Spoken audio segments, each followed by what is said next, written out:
I'm sure when you are ready to sell your house, you're going to want to get the absolute top dollar.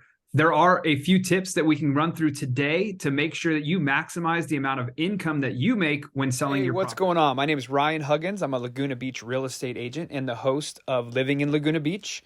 If it's your first time on the channel and you want to know everything there is to know about living here, make sure that you hit that subscribe button and tap the little notification bell so that way you're notified every single time that we upload a new video. If you're thinking about moving to one of the cities that I talk about on this channel, shoot me a call, text, or email anytime. Every single day, we get people just like you that are moving here, and we love it. That's what we do. We help people relocate and buy homes in Laguna Beach and the surrounding areas. So if you ever need anything, my contact information will be in the description. Foremost on the checklist is making it inviting. We want to make sure that when people come to your house, when agents come and show people your house, that it's nice to be there. You know, I can't tell you how many times I've walked into a house and it's just an absolute wreck. Even my buyers are like, oh, I don't really want to be here. So when I work with sellers, this is exactly what I asked them to do. First and foremost, on the day of showings, you're going to want to open the blinds and curtains and let in a lot of natural light. So obviously have your normal lights on, but lots of natural extra lighting will help so people can see all over the place, because people, when they come to buy your house, are going to be very, very picky. Some people literally like wipe their finger on the dust to see those types of things, because if your house is kept up tip-top shape, you're going to get tip-top dollar for that property. So check the light bulbs and replace as needed as well. I can't tell you how many times I've gone through, there's recessed lighting and there's 2 bulbs out. You could have simply just replaced those. Make sure you go through that. Take down personal photos or items. Again, when someone is walking through your property, we want to imagine them living there. We don't want them to look around and the house feels extra lived in. We wanted to give them the opportunity to use their imagination of seeing their art on the walls, their kids' pictures on the walls, so on and so forth. So we don't want a lot of our own personal items up on the walls. Next, we have fix anything that is broken. And it actually blows me away that some people don't understand that they should fix every little micro thing in the house that they can by themselves. Now, you don't have to go out and hire a handyman or anything like that. But if you do have some mid to major repairs that are needed, I do highly recommend that. That way, those are already repaired and you don't have to worry about that later on when it comes to the inspection process. In fact, my personal opinion is to get a pre-purchase inspection of your own done. That way, you know what's going to be coming when the buyers bring their inspectors in. And what's really cool is if you fix everything on your own before they bring in their inspector, you get to get your prices, your quotes with your contractors, as opposed to the buyer's number that comes in the negotiation process. Also, give every room a clear purpose. So as you can see here on the infographic, the blue, for example, would be like your living room.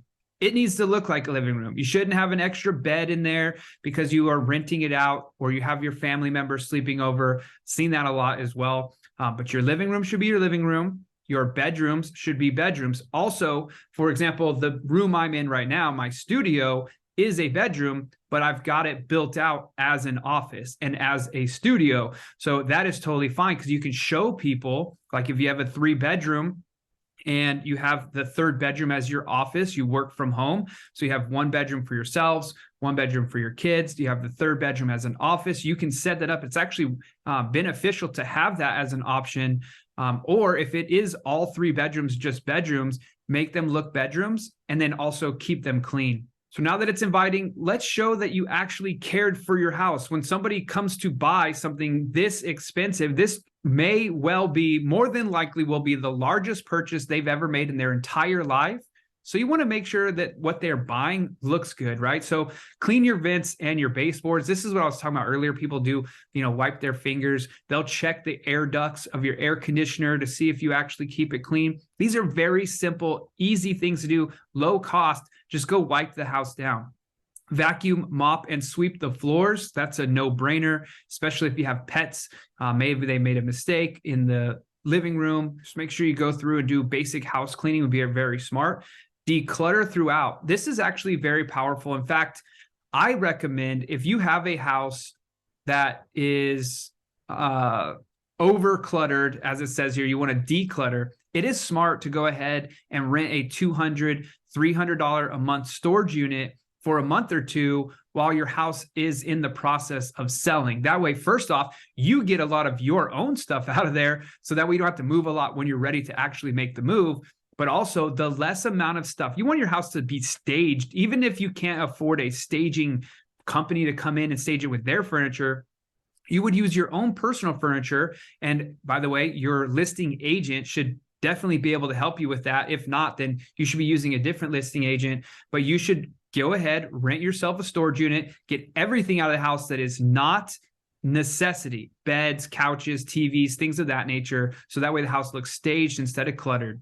Organize your countertops, cabinets, and closets. So if you're still living in the house, this is very, very important, obviously, because when someone does go through the kitchen area, they're going to open cupboards, they're going to open closets in the living room, your coat closet and things of that nature. I've seen some closets that are literally filled to the brim. You open the door, and you have to like push stuff back. You don't want that in the house that we are showing a client. If you want to sell your house, you don't really want that in there. But lots of people don't understand that that is important. So it is important. Organize countertops, cabinets, and closets. This next one is the easiest way to get the maximum amount of money. Touch up any scuffs on the walls. In fact, if you have different colors of walls throughout the entire house, it is smart to go through and repaint the whole house. Repaint the whole house a neutral, like eggshell white or off-white. Very smart. This right here could give the idea to the new buyers coming through. First, it smells like paint. Like, oh, wow, they did a good job. They upgraded the house before we came to buy it. So it almost looks like you did a micro flip. If your house is in good shape and then you went and repainted it, that's really, really powerful. If you can't afford or don't have time to paint all of the rooms and all of the houses, do go through and make sure that there's no dents in the wall, holes in the wall, anything like that. Make sure it's all one color. Now we're going to take it to the next level. We're going to be talking about boosting the curb appeal. So we've made it inviting, so at least when buyers come to your house, they feel comfortable. Then we took it to the next level and we started to, shine it up, actually detail the car, like as if you were selling a car. You would clean out the interior, exterior, then you'd make it shine. And now we're going to put on all of the extra special things. So first and foremost, power wash the outdoor surfaces. It's very inexpensive to go buy or rent a power washer, power wash your sidewalks, your driveway, your backyard, all of the cement surfaces, and then also on the sidewalls of your house. If your siding has moss on it or anything of that nature, just power wash that off. Very simple. Now all of a sudden your house outside looks brand new as well. Clean the windows inside and out. I was actually just recently at a showing at a $1.2 million house. We walked into the first bedroom. The interior, they did the windows, but they forgot to do the exterior, and you could not even see the ocean view. I mean, the house has a beautiful view, but the house was so dirty on the outside and the windows were not taken care of. You could hardly see through it. And that will obviously deter the buyer because they can't see how beautiful the view is. So no matter what level your house is, even if the view is just your backyard or your front yard, clean both inside and out. You don't want to see dirt marks on your windows. Tidy up the landscaping. If you have trees and leaves and stuff on the ground, just go pick it up. Very easy. Freshen up the entry. Make your house look inviting. Going back to the interior of your house, make it look like when someone walks up, you can put some flowers out front of your door. Make sure your door is actually clean. I cannot tell you how many times we've seen dirty doors.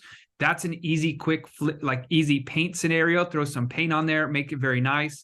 But make sure you're when you walk into the house, you already feel comfortable. Sometimes buyers walking up to the house will already tell me, I don't like the house. We haven't even walked in yet because of the fact that it just feels uncomfortable. You want it to feel comfortable. And again, your listing agent should be telling you all this information. So if they're not, my contact information is down below, and I'm definitely here to help you out. And then to finish it up, we do want to sweep the patios, decks, and walkways. So we already power washed them. If there's any leftover dust or dirt and you couldn't get a power washer, make sure you sweep that up. So my contact is down below. If you have any questions, let's go ahead and connect. Let's talk about if it's a good idea or bad idea for you to sell your house. And I can give you some advice on what you would want to do for this upcoming season.